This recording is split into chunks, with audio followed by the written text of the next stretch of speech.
Sawadee ka! Welcome to Hot Thai Kitchen. As you can see, I am not in my kitchen. I am in Bangkok, Thailand, and we're gonna go look for something delicious and fun to do. As you may remember, in the previous years, I've shown you the top 5 noodle soups. I've shown you rice dishes you should have while you're here.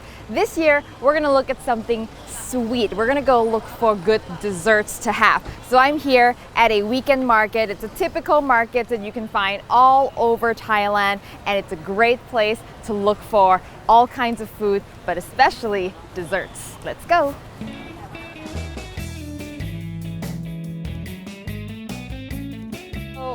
Right now we are walking through the non-food section of the market. So lots of knickknacks, home stuff, clothing. I found some really good clothing in here actually. And now we have arrived at the border between the food and the non-food section. And yes, I can smell it. So I found my first little dessert stall. Lots and lots of different varieties here. A lot of this looks like soup, and dessert soup is actually one of the things that is huge in Thailand. It's not a thing that happens a lot in Western dessert culture. So let's get something. ขนมเปียกปูนใช่ไหม ใช่ครับนี่เปียกปูนนี่ขนมมัน Oh, got these green cubes. We'll go home and taste all the stuff and you can find out all about them. I'm just gonna go a little crazy here. ขอบคุณค่ะ 77 baht for all of this, and in US dollars that's just about 2. I think I've reached a section of dessert and there's going to be a huge paradox of choice here. So really have to be careful about what I want, but I'm going to get one of this classic dessert here. This clear little jelly-like thing is actually a fruit, a palm fruit. ขอถุงนึงค่ะ And I really love this because it's so simple. It's literally 2 ingredients in here, but it's so good, such a classic. And now, of course, we have the ultimate dessert of Thai cuisine, mango and sticky rice. We all know that. I have a video recipe for that.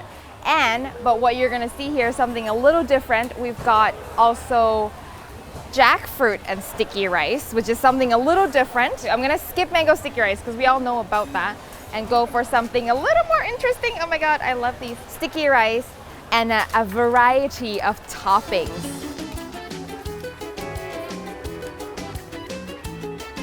This wedge of kabocha squash stuffed with a custard. I have a recipe for that if you want to go back. When I made this recipe, I wore a bunny suit. It was a Halloween special. This next thing, I'm so excited about it. It is my all-time favorite dessert as a kid. It's a specialty of Ayutthaya, and I vlogged about it last year when I went to Ayutthaya. It's called roti sai mai. It's like a little sugary burrito. It's awesome. Yay! I'm so excited! Apart from the traditional desserts, there's also a bunch of bakery items that, even though they're sort of Western based, they're really quite interesting. So like for example, these buns are stuffed with a pandan coconut custard. And so it's sort of like an East meet West kind of thing. Really good, I love this stuff.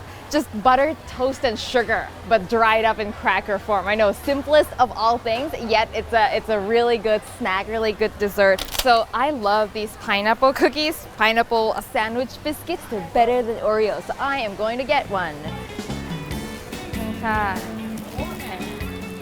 The amount of sugar and fat in my hands right now is obscene, and I'm only doing this for you guys because I know lots of people have requested stuff about dessert, and I'm going to go into a coma afterwards. And finally, some desserts on the grill. This is a must-have for me. I always get it every time I'm here. Mystery little packets. I'll show you what's inside when we get home. Yay! Okay, I think I'm done. I think this is extreme enough for today. It's so hot. I need a drink.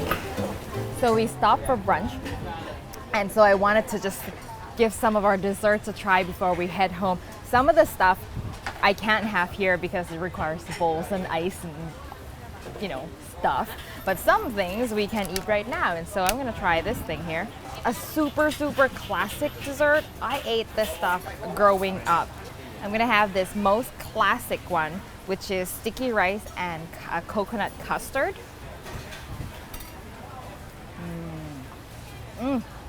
So good. It's like chewy sticky rice and a soft custard on top. It is quite sweet, so if you're not a super, super sweet person, this wouldn't be for you. And then this other one, candied egg yolk over sticky rice, but I'm gonna try something else because I think it's more interesting. This one is a half sweet, half savory thing. This topping here is a coconut and shrimp. Some people love it, some people don't. Let's see how I think about it. Definitely sweet enough to be called dessert, but it's got that flavor of kaffir lime leaves. Give it that savory touch.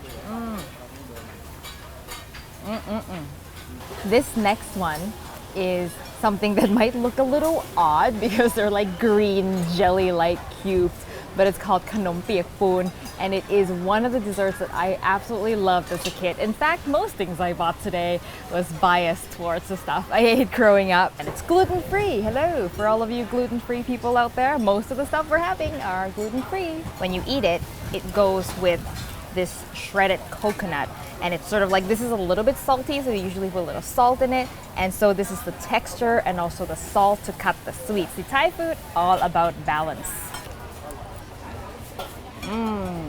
I think it's a bit of a different texture if you haven't had it before. It's solid, but once you start chewing, it just kind of dissolves. You really need that salty coconut. Otherwise, it's just kind of one-dimensional, but that coconut, a little crunchy, a little salty, oh, so good. One last thing to eat before we go home is this little mystery grilled package. So this is banana wrapped in sticky rice. Yes, we're doing sticky rice again. It's a little bit sweet, not as sweet as the other sticky rice, and then grilled. And the grilling actually gets inside and makes it smoky and toasty a little bit. You can smell the grilling and the smell of banana leaves as well. It's so good. So good. So satisfying. Chewy on the outside. And the banana is still a little bit firm but sweet enough. And it's not that sweet, so you can really kind of go crazy on this stuff. There's also a taro filling if you're a taro fan, but me, always banana. So here we are at home, continuing on with our sugar adventure, and we're gonna eat this roti sai mai, which literally means silk roti, but it's really just a sugar burrito. That's what it is. So it comes with this thin crepe, and I picked the green one, and it's green from pandan leaf juice. And then the sugar, it's pulled sugar. So think candy that gets pulled and pulled and pulled and pulled until it's super thin, like threads or like silk strands. You can put as much of it as you like and roll away.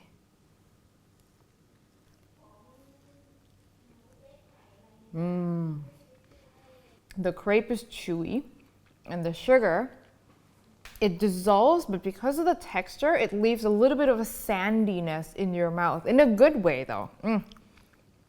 So when I was in like elementary school, like, you know, this was grade 1, grade 2, in front of my school, there's a little bicycle cart that sells this stuff. And the way it works is you put in a little coin into a little slot, and then it spins a needle. And the needle will point to a number. And that's the number of pieces of these things you get. So it's like a little bit of a lottery. You put in, I don't know, it was 2 baht. I think it was actually 1 baht. You put in 1 baht, and you might get 1, 2, or 3 pieces of roti sai mai. So it was like a little fun thing that we used to do. And I think that's probably why I ended up loving it so much, because there's this built-in excitement that comes along with it. And last but not least is black beans with tapioca. Now, I have to say that beans in Thai cuisine, like the heart beans, black beans, red beans, is only used for dessert. I've never seen it in a savory application. So when I discovered, Mexican preparation of beans in a savory way, that was a little bit weird for me. But I think in Asian culture, we're all about beans for dessert. And it's basically black bean that's cooked in coconut milk, poured over tapioca pearls.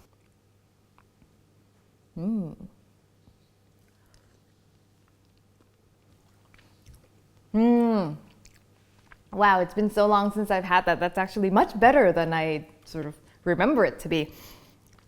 Black beans, super soft and creamy, but it's still intact. It's cooked in coconut syrup, so it's very sort of rich. The fat from the coconut milk penetrated the beans, and it's kind of an interesting texture actually. The tapioca is all fun and running around in your mouth, and then this creaminess of the black beans, a beautiful aroma of the coconut and pandan and everything. And that is it. I have got more stuff on the table, but I think this is all I can handle for today. I'm slowly slipping into a sugar coma, but everything is so delicious. So if you come to Thailand, give some of these a try. It doesn't have to be these ones. These are just some of my favorite, but there are so many other ones that are delicious. And if you have a favorite Thai dessert, let me know what they are in the comments below. And if you want to try making some Thai desserts, I've got a few recipes up on the website, hotthaikitchen.com. And if you make one of those desserts, send me a photo, Facebook, Twitter, or Instagram. And I will see you next time for your next delicious Thai meal. Bye!